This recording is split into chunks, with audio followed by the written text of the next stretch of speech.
wala nang hihigit pa sa lakas ng taong mapagpakumbaba. Sila na nagtataglay ng pusong mandirigma na pinapalakas ng matinding pagnanasa. Pumasok ka sa laban na gaya ng isang maliit na pusa, ngunit lumabas ka na gaya ng isang mabangis na leyon. Halika't magbalik tanaw tayo sa kwento ng taong minsan ang itinaas ang kanyang lahi sa mundo ng palakasan. Nagtataglay ng pinakamaamong mukha na dala ng pinakamababang pagkatao. Ngunit nagmimistulang pinakamabangis na mandirigma sa loob ng arena kung saan nagmimistulang mga pusa ang mga kalaban na winawasak ng leyong nagwawala.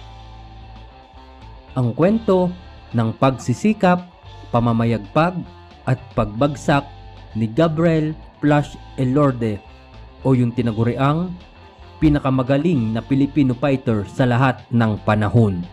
Pero kung bago ka pa lang sa ating channel, pakipindot na din po ng like, subscribe at bell notification button para palagi kang updated pag may mga bago tayong kwentong kagaya nito.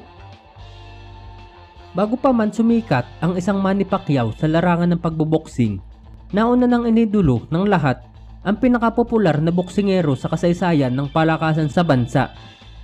Mula sa bayan ng Bogo sa probinsya ng Cebu, tumubo ang isang Gabriel Elorde noong ika-25 ng Marso taong 1935. Nagmula rin sa napakahirap na pamilya, si Elorde ay bunso sa 15 magkakapatid.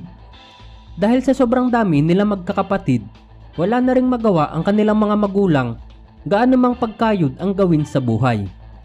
Pilit man nilang pag-aralin ang mga anak, hindi na rin nila kinakaya. Grade 3 lang sa elementarya ang natapos ni Gabriel nang mapuwersa itong ihinto na lang ang kanyang pagpasok.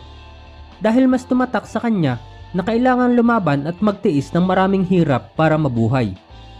Nagsimula na siyang magtrabaho para lang makatulong sa pamilya. Wala siyang pinipili hanggat pwedeng pagkakitaan.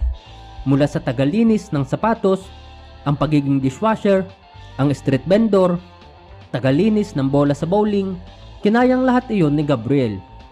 Pero ang pinaka naging biyaya sa kanya ay na makapagtrabaho siya bilang construction laborer. Dahil dito ay malimit siyang mapalaban ng suntukan sa kapwa niyang mga trabahador. At kada panalo niya sa laban, nakakaakit yun sa mga nakakakita na para bang meron siyang inilalabas na nakatagong talento. Isa sa mga taong nakasaksi minsan ay si Lucio Laborte na nung mga panahon na yun ay isang former professional boxer. Tinuruan niya ang batang si Gabriel na kung saan ay naging interesado na rin ang batang ito. Mabilis siyang natuto sa larangang iyon